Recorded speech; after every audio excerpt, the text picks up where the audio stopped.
Okay, greetings to you all at your various locations. Today's lecture is going to be a continuation of the series of lectures I've been having this semester. Primarily, it is going to be a continuation of the HRD process.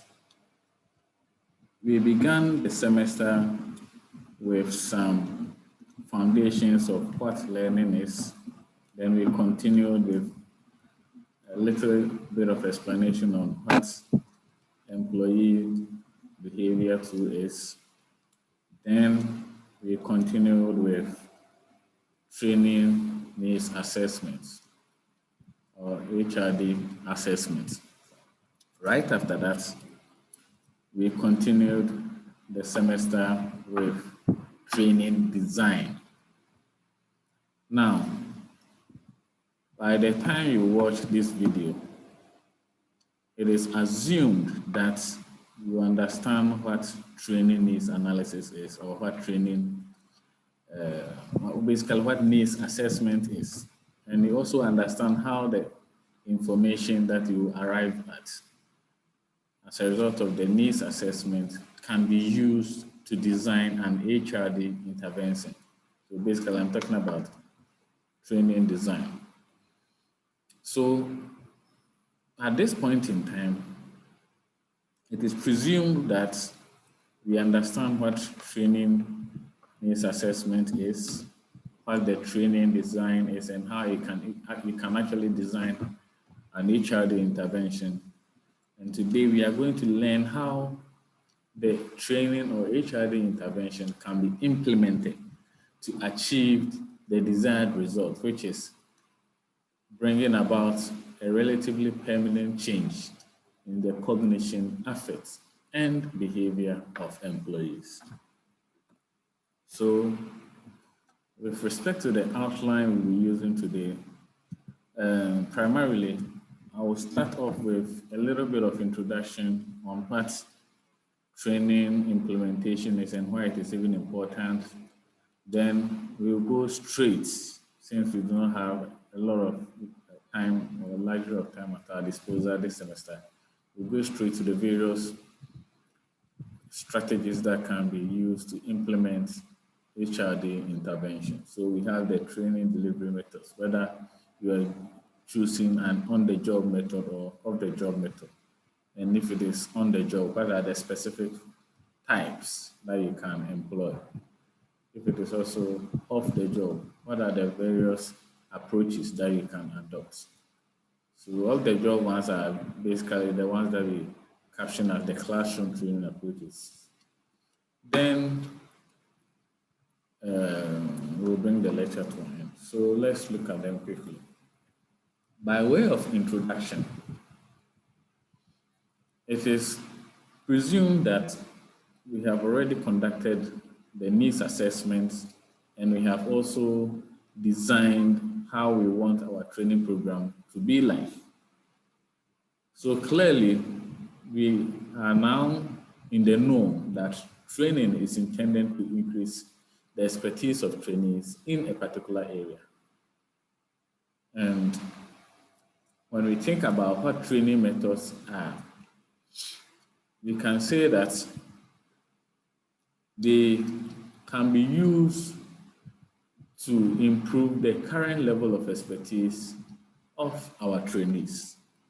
And it is also envisaged that this expertise can be fashioned in such a way that it can also be beneficial to the future needs of the trainees. So very soon I'll be projecting a figure to you to provide explanation to what we call the learning pyramid. And basically, this is what I mean. Good, the learning pyramid. And you realize that as a novice, you have a lot of learning prerequisites to cover. So that is, those prerequisites are the one you find at the bottom here. And usually before you commence the training program, you are oftentimes anxious and perhaps confused about what you intend to achieve by the end of the program. And at the bottom of the learning prerequisites, at the bottom of the pyramid is what we call the learning prerequisites, which are the basic skills and knowledge that every trainee is expected to get. And it is usually normal for novice or people that are now going through a training program to acquire knowledge to be easily confused or anxious because they do not actually know what the training stands to provide them. And that is why it becomes necessary that you give them some sort of general information about the training program when you are sending out the flyers or you're advertising the program to address some of these anxieties. And because of the chances that people will be anxious or confused about the intent of the training program, especially when it is being forced on them by management, it is generally expected that they are given some additional guidance or they are provided instruction-centered training.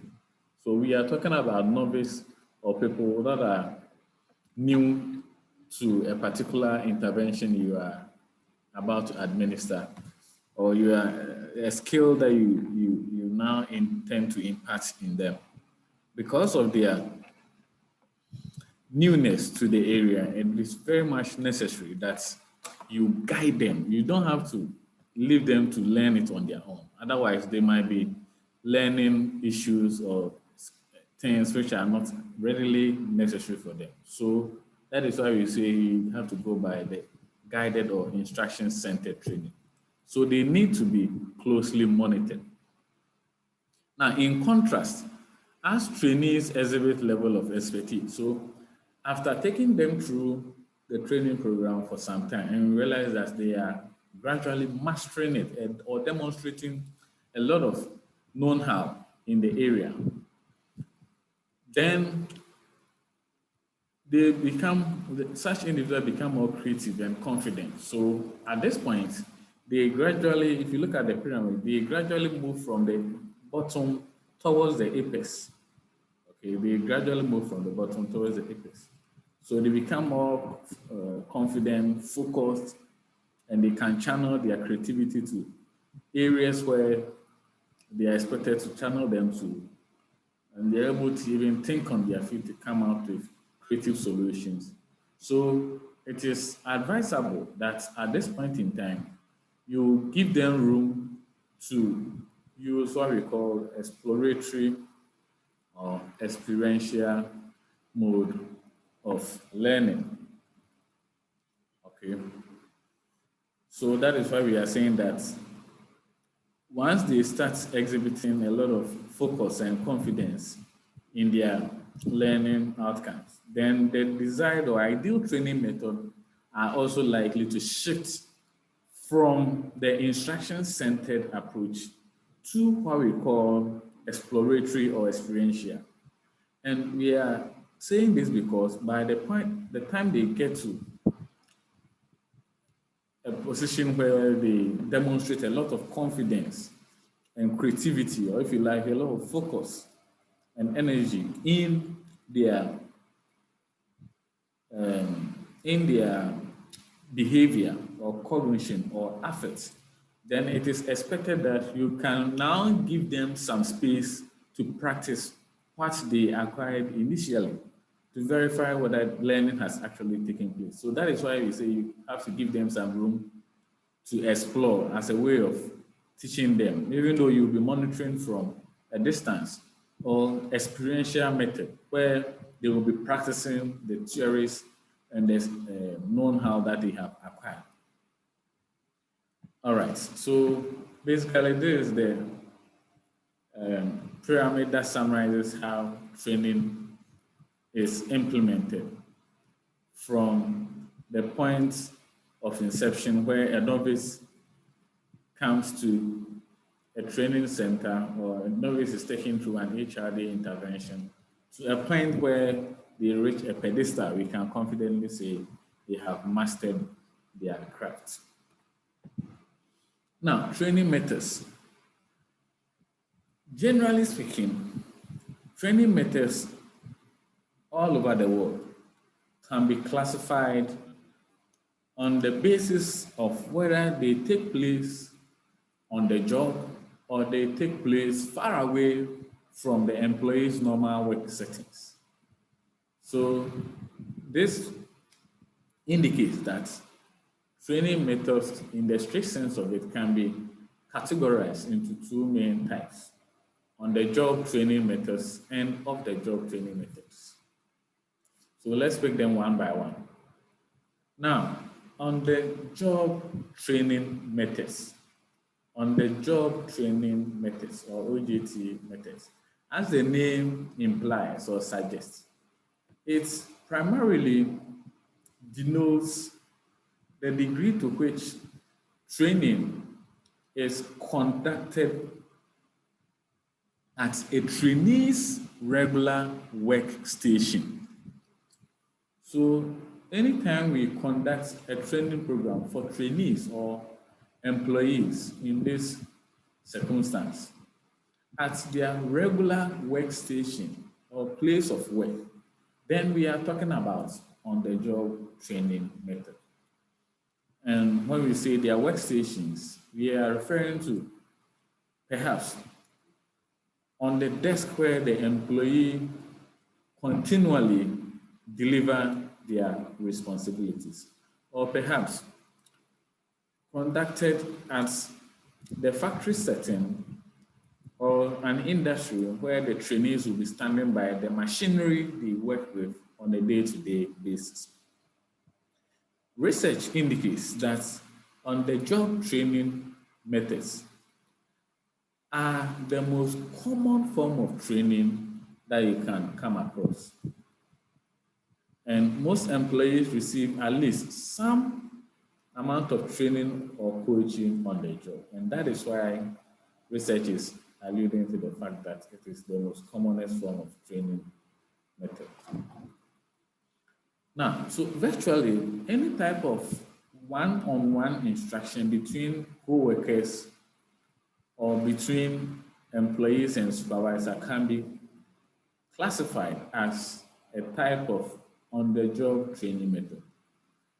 Basically, what I'm trying to say here is that anytime within an organization, employees assist each other to learn and understand and perform a particular task, or the employee and his or her supervisor interact and intercommunicate for the purposes of disseminating knowledge across, then we can confidently say that on-the-job training has taken place.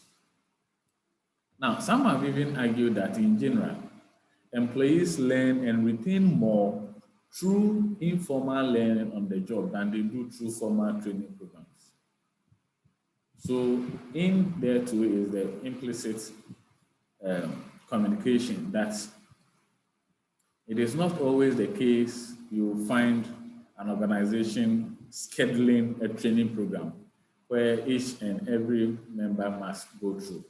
But unofficially too, employees learn from each other, so through their co-workers or through their colleagues, and sometimes through their supervisors, and sometimes too by observing it from a distance, and that is what we call legitimate peripheral participation. Okay. Now, on-the-job training has been promoted as a means for organizations to deal with shortage of applications whose possess the skills needed to perform many current jobs, and as a means for organizations to deal with accelerating market cycles. Good. So if you look at the accelerating market cycles, what we are trying to say over there is that the business environment keeps changing, and the marketing cycle in a particular industry may be going up and down. And so whenever the demand for goods and services go up, and we are having difficulty recruiting people to step in there. We can train people from other departments to step in and then assist in that capacity. So,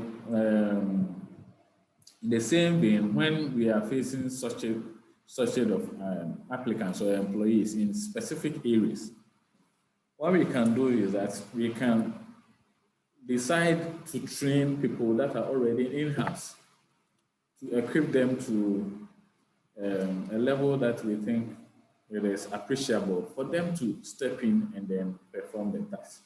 And this is currently happening in the oil and gas industry as I speak, because most Ghanaians that get the opportunity to travel outside to learn in that discipline do more of the oil and gas management components to the detriment of the hard skills that we need in terms of oil and gas engineers, oceanographers, and people that can actually be performing the practical activities on shore and on the grid and so on and so forth.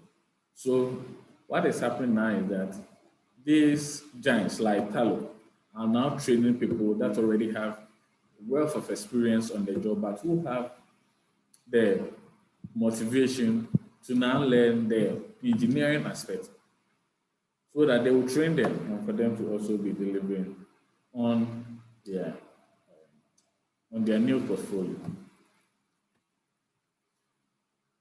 So, in continuation, formal on-the-job training has two distinct advantages. And so what benefits do you stand to achieve when you decide to implement an on-the-job training program as opposed to off-the-job? The first is that on-the-job training program facilitates the transfer of learning, which we did, I think, in lecture 2, transfer of learning to the job, because the trainees have an immediate opportunity to practice the work tasks on the job.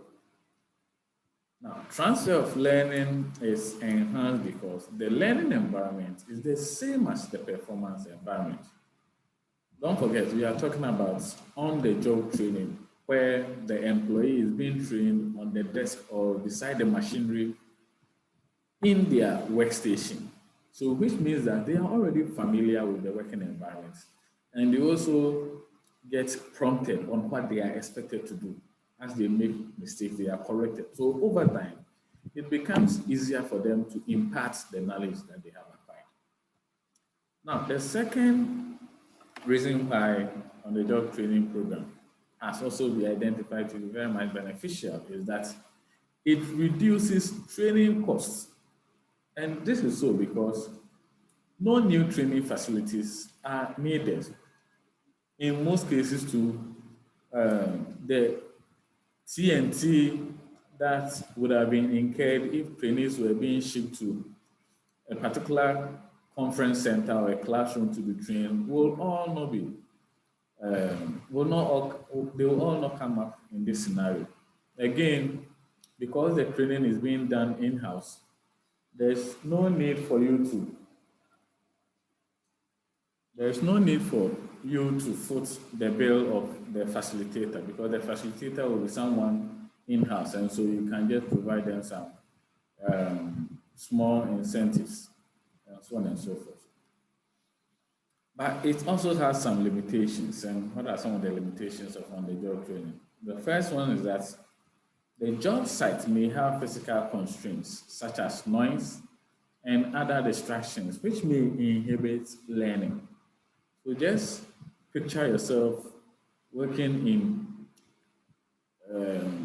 your workstation, and if it is the type which is very much closer to the roadside or maybe to a market center, or it is always very much chaotic, having customers moving in and out.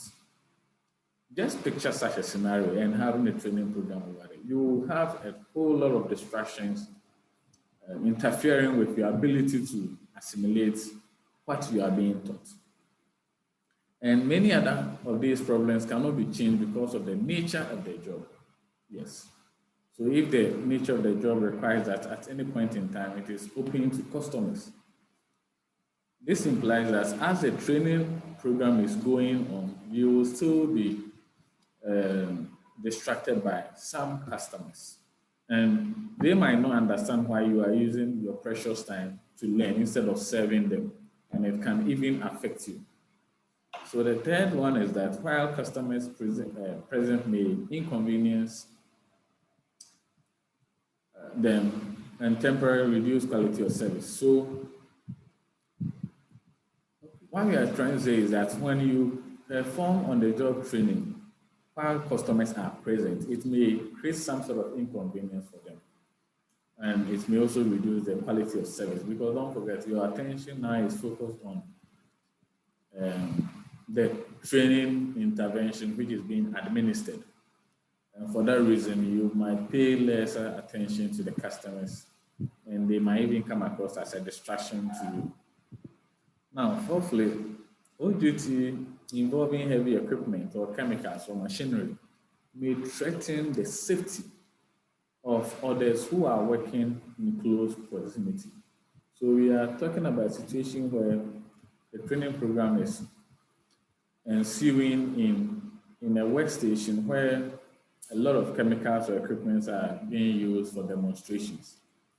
In that regard, if safety protocols are not put in place, those who are peripherals to the training program might be affected, especially if they do not understand what is going on at the moment. So precautions should be taken by the trainer to minimize potential problems from these four avenues. Now, research indicates that at least you can have 6 specific types of on-the-job training methods. And these types include job instructional training, job rotation, coaching, mentoring, internship, and apprenticeship. I believe strongly that most of you listening to me are pretty much familiar with internship, because it is anticipated if you really want to enrich your curriculum vitae, then it is expected that from time to time during your long vacations, you'll be sending applications across organizations that are practicing your area of specialization, so that you'll be getting some hands-on experience from them. So basically, that will be internship.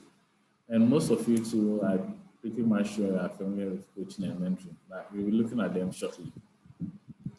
When we talk about job instructional training program, it simply denotes a sequence of instructions or procedures that are administered by a trainer to employees or trainees whilst they work in their assigned job.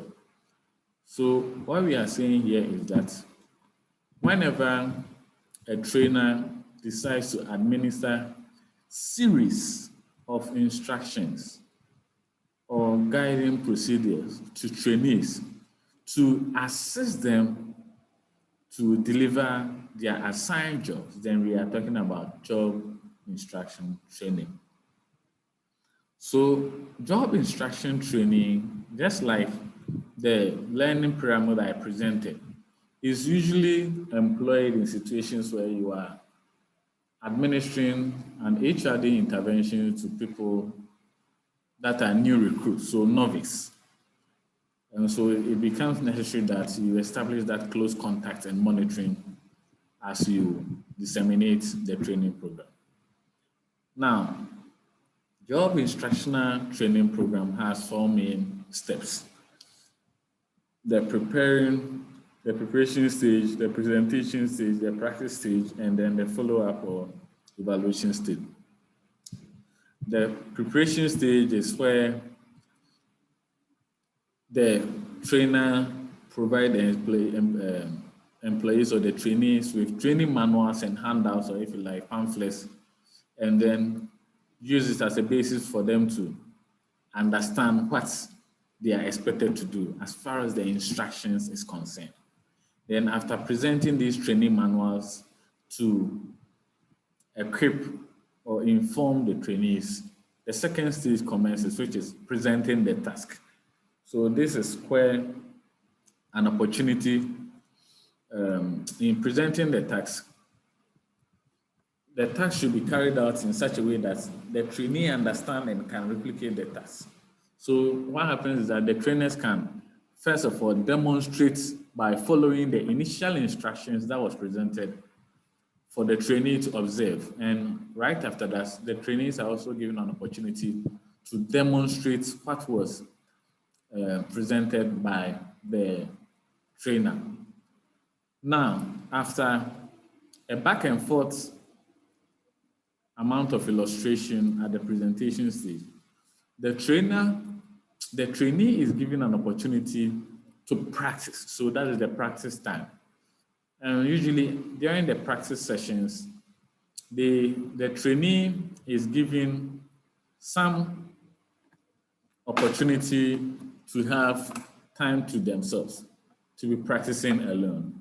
And after some time, the trainer will now come in to observe what the trainee has been doing, then offer some feedback by way of evaluation. So that will be the last part we have over here. Okay. So this conduct of a feedback is primarily there to make sure that the trainees are demonstrating what they are expected to demonstrate. In other words, it's a control tool which ensures the trainees' performance do not deviate from the set standard. Now, the third one is what we call job rotation. And job rotation, as the name implies, means that trainees, or in a work situation, employees are given series of assignments which demands that they move from one department to the other, or one unit to the other, or perhaps from one branch to the other. And during these assignments, the trainees are supervised by a departmental employee, usually a supervisor who has much know-how than the trainee, and who is responsible for providing orientation, training, and evaluation of the trainee at the designated department they find themselves. Now, throughout the training cycle, the trainee is expected to learn how each department functions, including their key rules, policies, practices, procedures, and so on and so forth. By the time the training cycle comes to an end, the accumulated evaluations will be used to determine the preparedness of the trainee and where the person will be permanently assigned. So in most circumstances where fresh graduates with a first degree are hired into an organization, and the organization really wants to find a best fit for the new recruits' knowledge, skills, and abilities, and the various portfolios that are available, they can use job rotation to determine where the employee, that is the new recruits, actually performed very well in order to place him or her there. So that is one way of using job rotation for as far as placement is concerned. Now, coaching. Oftentimes, students confuse coaching and mentoring, but there is a distinction. Typically, when we talk about coaching, it occurs between an employee and his or her supervisor. And their relationship, or the prime focus of their relationship, is examining employees' performance, and which is usually followed by taking actions to maintain effective performance and correct performance problems. So in coaching, there is a lot of direction from the coach to the employee. And the coach is assumed to be very much all-knowing and all experts. All right. But in mentoring, usually a senior member is paired with a junior member. Usually, so this could be a junior employee or what we technically call a protege for the purpose of giving support. So in this scenario, the senior member or the mentor is providing the protege or the mentee some sort of support by advising them how they got to how they were able to climb the career ladder. And the protege is expected to learn from these experiences as the mentor shares these experiences. So they do not work under that sort of compulsion which comes under coaching. Okay. So the mentor becomes a helper to the employee so that the employee can learn the ropes of climbing up the upper echelon and preparing the employee for increasing responsibility. Now, internship. So this one there, I know all of you, perhaps by this time, you might have gone through it already. It's a form of OJT that usually combines training with classroom instructions. So what it implies is that if after some years of acquiring classroom knowledge in terms of the theoretical know-how, it is expected that you augment it with some practical knowledge as it maintains in the real work world. So once you combine your classroom knowledge with the knowledge or the practicalities that exist in the world of work, then we say you are going through internship. Okay. Let me see if I've left anything else. All right, so it's usually practiced by students in vocational schools, universities, and so on and so forth. Okay, and said to be very much advantageous because as an intern, if you're able to do it successfully, you can put it on your CV, and in future, when you are applying for job, you can say that is one of your working experience, and it can also be an avenue for you to apply to create connections with people in the world of work. So going through internship, you'll be interacting and intercommunicating with a lot of powerful people in the world of work. And these people can be your referees when you start applying for jobs in their companies. Apprenticeship is also another type of on-the-job training program. And it's basically involves a degree to which employees are provided with an on-the-job experience under the guidance of a skilled and certified worker. So the one who is now going to apply the knowledge is what we call the apprentice. Okay. Now, apprentice training is usually used in training people for jobs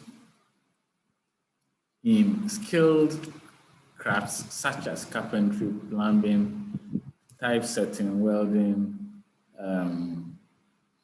hairdressing, and so on and so forth. Bricklaying, and what have you. Usually, the first 2 to 5 years of apprenticeship, depending on the occupation, does not attract the normal wage. In other words, you are considered as still an apprentice and you are learning.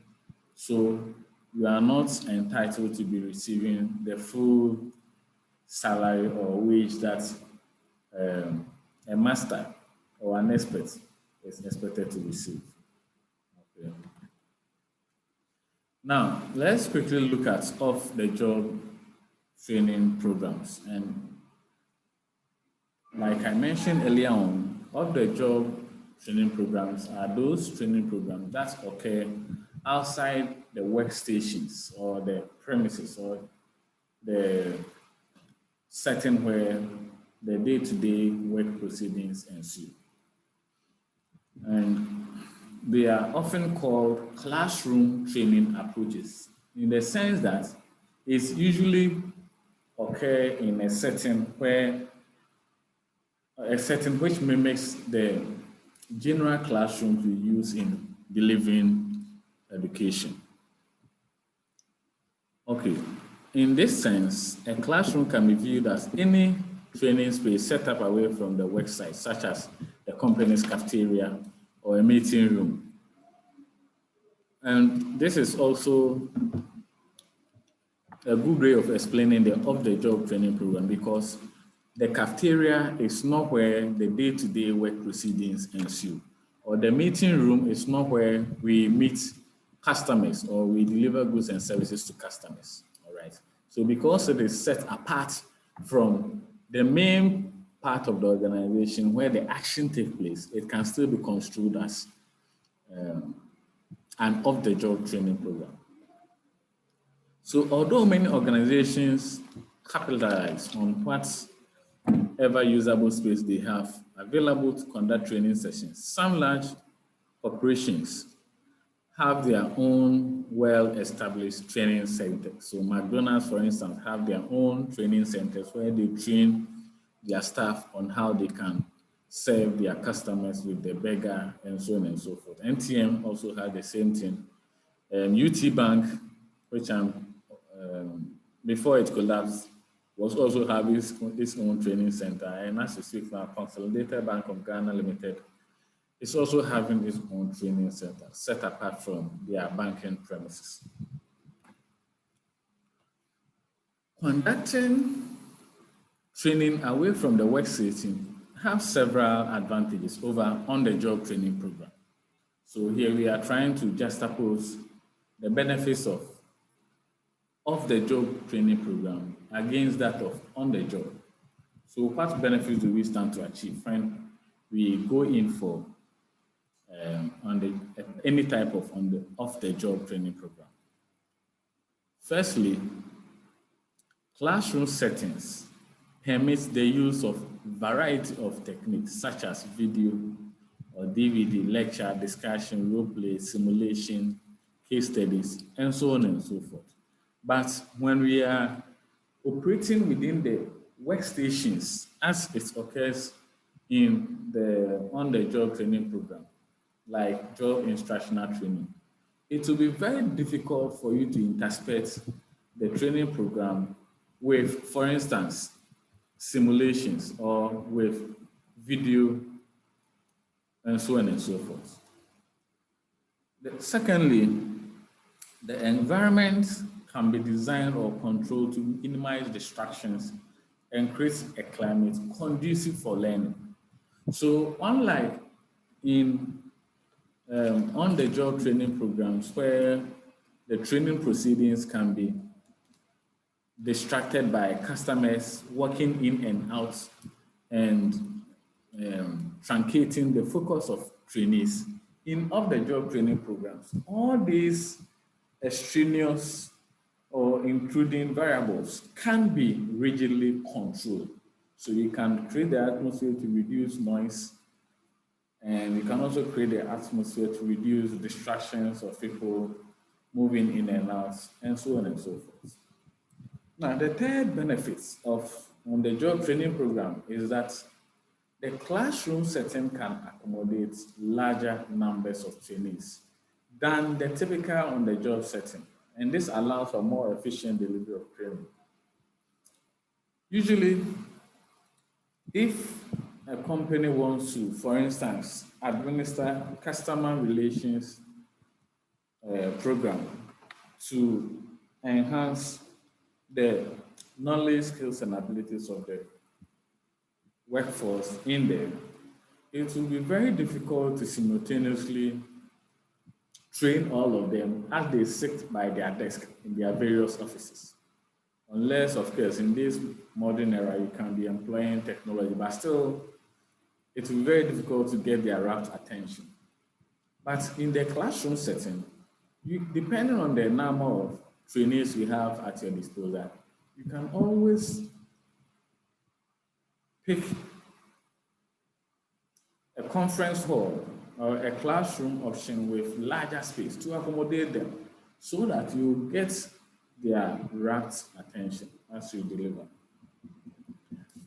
On the other hand, two potential disadvantages of classroom methods as a group include: one, increased costs such as travel and rental or purchase and maintenance of rooms and equipment. And sometimes you even have to pay for the facilitator in terms of his also travel arrangement and all that. And the similarity to the job setting. Don't forget, you are training someone in a classroom.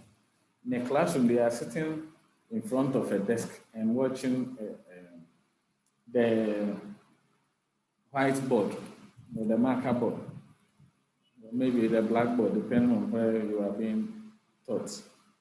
And if you compare that to the real work world, or where their workstations are, the contrast is very, very wide. So in that regard, it might even be very much difficult for the trainees to transfer knowledge that they have acquired from the training intervention onto the world of work. So these are some of the challenges that have been identified as far as off-the-job training programs are concerned. Now, let's look at the main types of the job training programs. They include lecture, so like what I'm doing now, but ideally it would have been appropriate if all of you were sitting in front of me and listening to me. That would be a typical lecture. So like what we've been having from level 100 can be construed as the lecture type, then discussion type, or what we call conferences. So when you say you are going for a conference, what does it mean? Audiovisual method, experiential method, and computer-based training. Now, so let's take them one by one. The lecture method. What happens in the lecture method is that the trainer, usually who is a subject area expert, delivers an oral presentation of information. So the subject matter expert delivers an oral presentation of information to the trainees, who are usually the group of listeners. And the lecture continues to be popular because of an efficient way of transmitting factual information to a large audience in a relatively short period of time.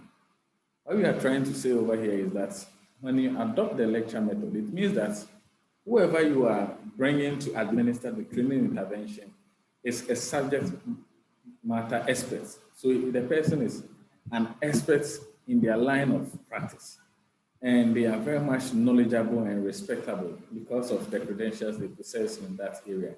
So whatever information they disseminate to the trainees, it is perceived that they are delivering suitable and credible information. When used in conjunction with visual aids such as slides, charts, maps, handouts, pamphlets, the lecture method can be an effective way to facilitate the transfer of theories, concepts, procedures, and other factual materials.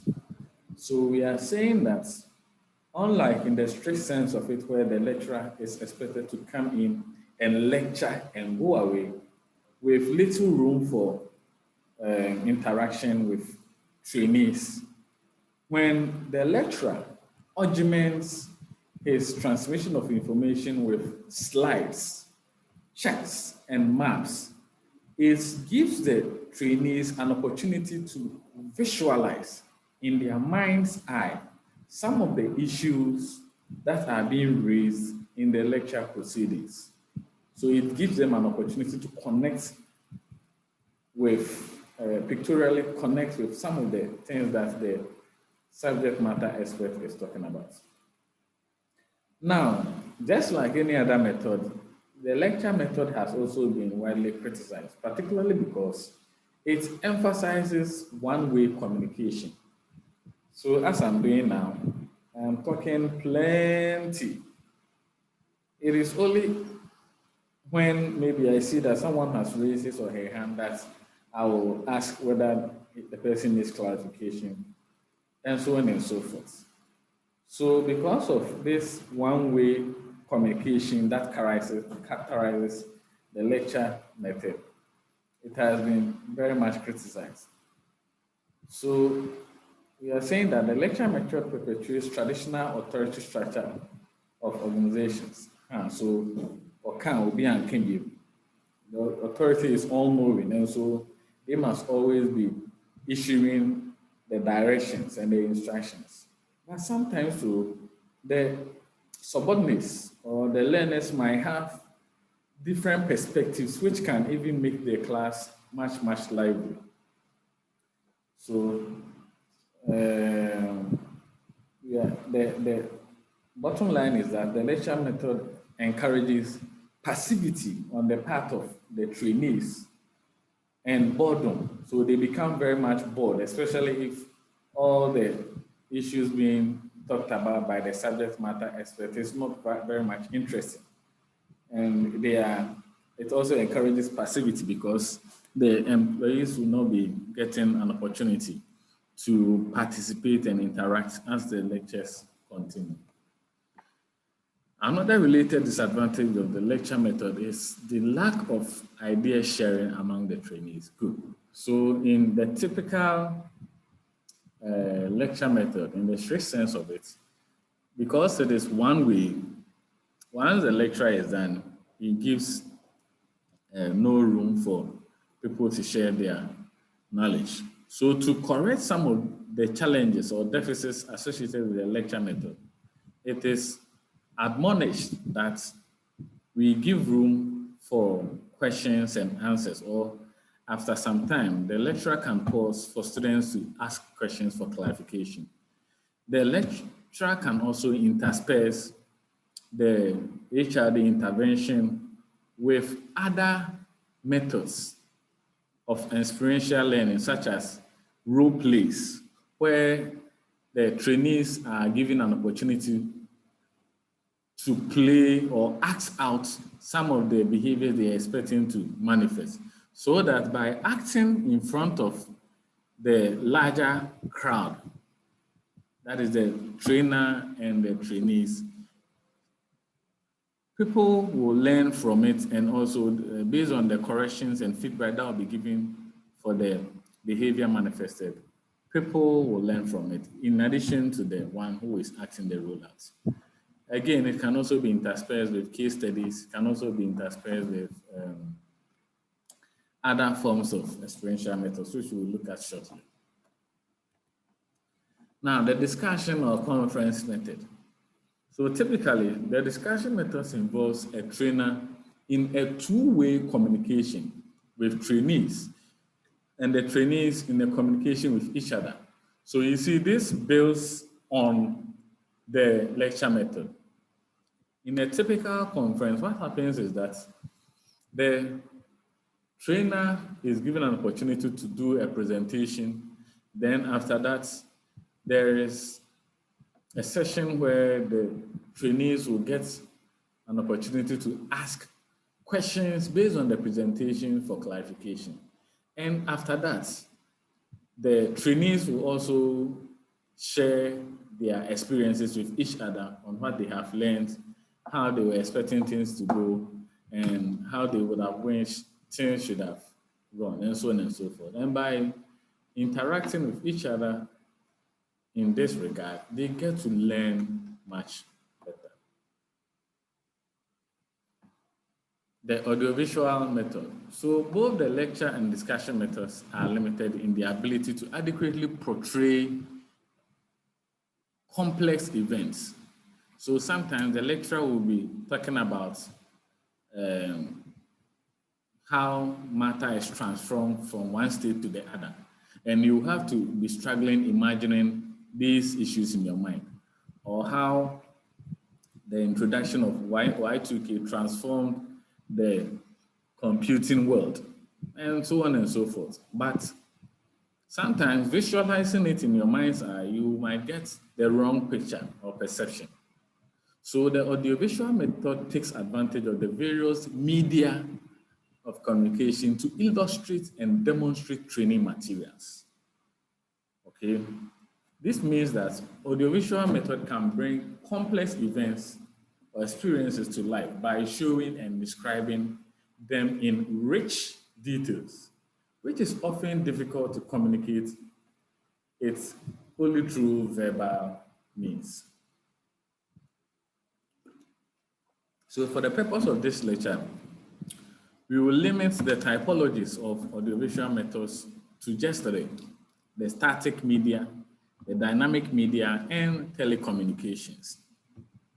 So when we talk about the static media, it basically involves a fixed illustration that uses both words and images.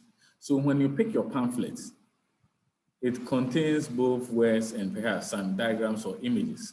The slides that I'll be sharing with you, you realize that it contains text and in some situations, diagrams or pyramids. So because these texts are fixed, we call it the static medium. The second media is what we call the dynamic medium, which also projects the text or the issues in a dynamic sequence of events.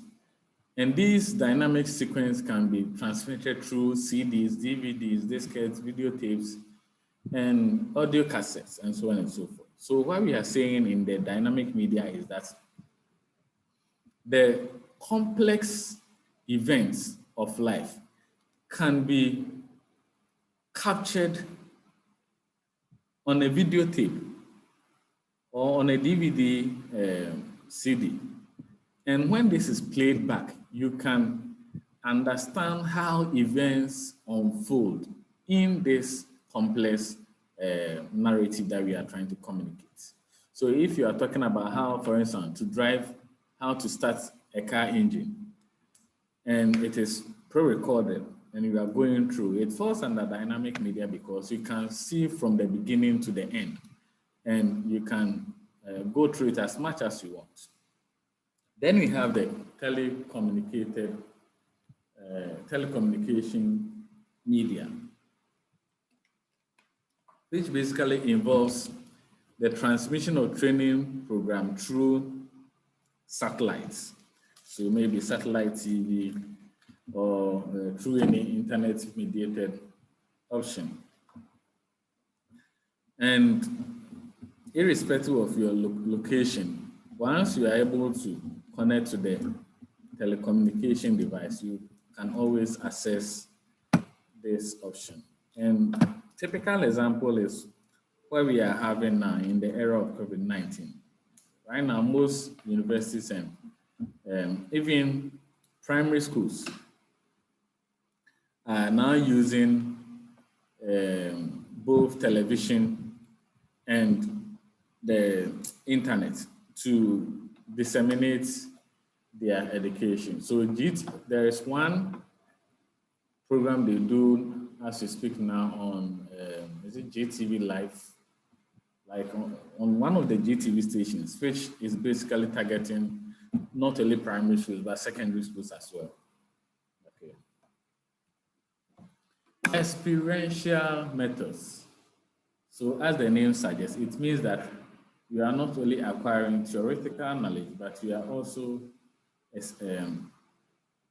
receiving information or know-how, which comes with a lot of practical intricacies.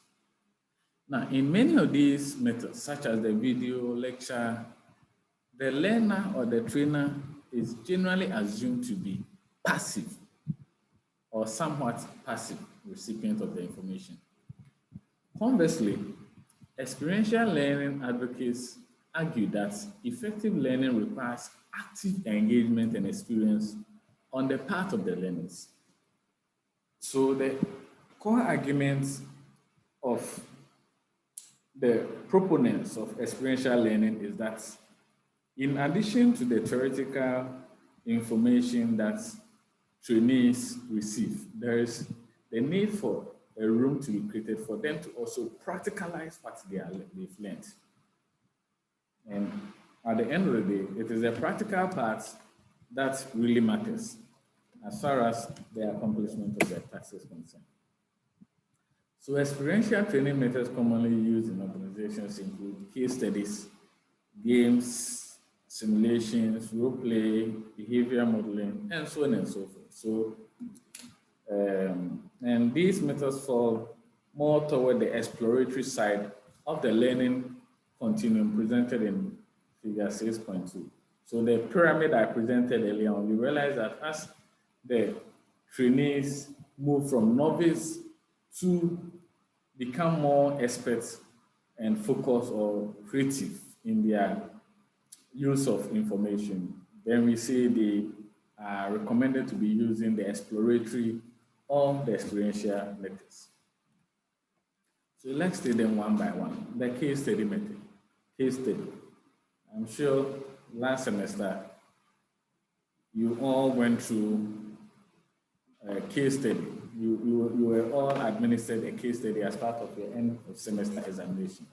So this is not the first time you are hearing it. Basically, when we talk about case study, it simply means that trainees are presented with an opportunity to learn analytical and problem-solving skills. And usually they learn this by going through a story, that is the case, which is presented to them about a group of employees or people in an organization. And usually in this story, it is narrated to indicate that these people or the institution is facing a looming problem, or there is the need for the organization to make a decisive decision. And so you are asked to advise them on that. Now, these cases may be based on actual events or they may be fictitious. But at the end of the day, the trainees are expected to think on their feet and visualize themselves in such a similar situation to come out with cutting-edge solutions to the problems or decisions that can help to mitigate the problem. And by doing so, they also get feedback from not only themselves, but the facilitator or the trainer as well. Now, business games and simulations, they are two distinct but closely related themes. Like case studies, business games are intended to develop or refine problem-solving and decision skills. But unlike case studies, business games usually focus primarily on business management decisions, such as how an organization can maximize its profits. So if such a problem can be presented to the entire trainees, however, in groups. So group A, group B, group C will all be tasked to come out with the best problem-solving solution to the case. And each of them will be competing with each other. So that is where the game comes in. So after the end of the session, each group is given an opportunity to present their solution for the problem then the best one is awarded. So it tends to be very much competitive. Now, the simulation technique.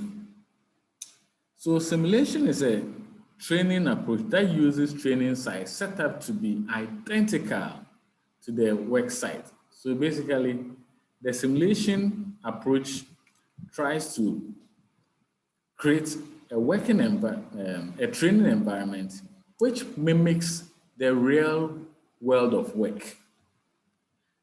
In this setting, that is a training setting which has been created, trainees can learn under realistic conditions, but may be away from pressures of the production schedule. So this is set apart from where the actual work takes place. One type of simulation is what we call vestibule training, which occurs in special facilities that replicates the equipment and the work demands of the job. And examples include the vestibule training centers for used by airlines, which make use of simulators to train pilots, cabin attendants, astronauts who train to mock up space capsule, and so on and so forth.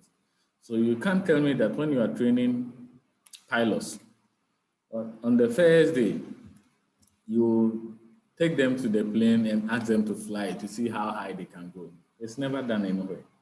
So the simulators that they use is a typical example of what we call vestibule training. And recently, STC was also sharing on their website, and I think on their Facebook page, a new simulator that they have acquired to be training their drivers as a way of reducing possible accidents and also enhancing the driving skills of their drivers. So I will share one of those videos with you in the course of the week, okay? I mean the STC simulation video. It looks just like the front section where the driver sits. And the console, the joystick and everything is just like what you have in the STC Marco Polo buses. So when you bump into a pothole, in the course of the simulation is that you even experience that vibration or the shake, okay, and so on and so forth. Role playing. So role playing is basically a technique where trainees are presented with an organizational situation, and some volunteers are picked out, and these volunteers are assigned a role, and they get to know their role by receiving what we call roles kits. So it's like a piece of paper that will describe what they are expected, what role they are expected to do. And these kits are not shown to each other. It is only given to the actors. And they are asked to act out the role with one or more other trainees. So it's like people trying to play out some scenes that usually occur at the workplace, whilst the remaining trainees watch. Now, after they play it out, they are then given feedback, and whatever role they've been given, it is not scripted. You just have to think on your feet and act just as how you would have acted when you were maybe a customer approached you at your workplace. So after that, you get feedback from the trainees and the trainer, and it's actually construed as one of the most effective ways of learning, because sometimes, jokingly, through these role plays, people demonstrate some temperaments which are envisaged not to be palatable for the workplace. And so by getting some of these feedbacks, it conscientizes you and draw your attention to some of the do's and the don'ts. Behavior modeling.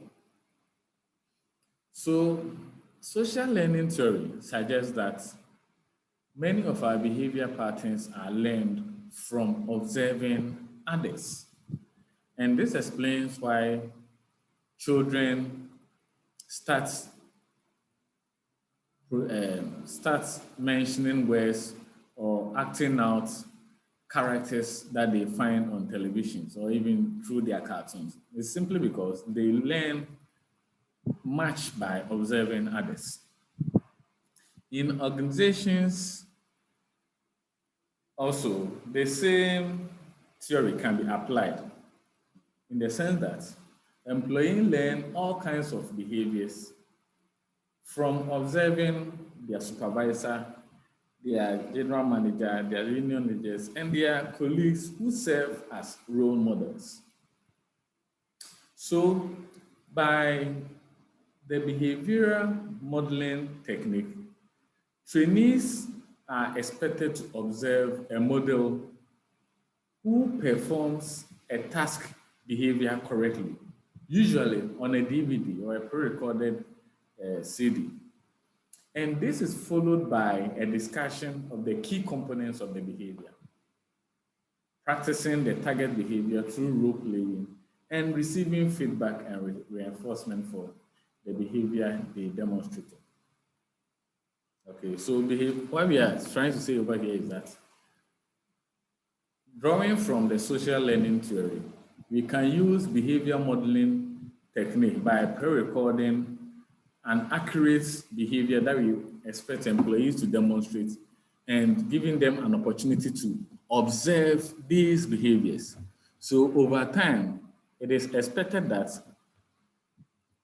their observation and assimilation of information through the trainee's observation of the model, who is usually the one they are expected to emulate after.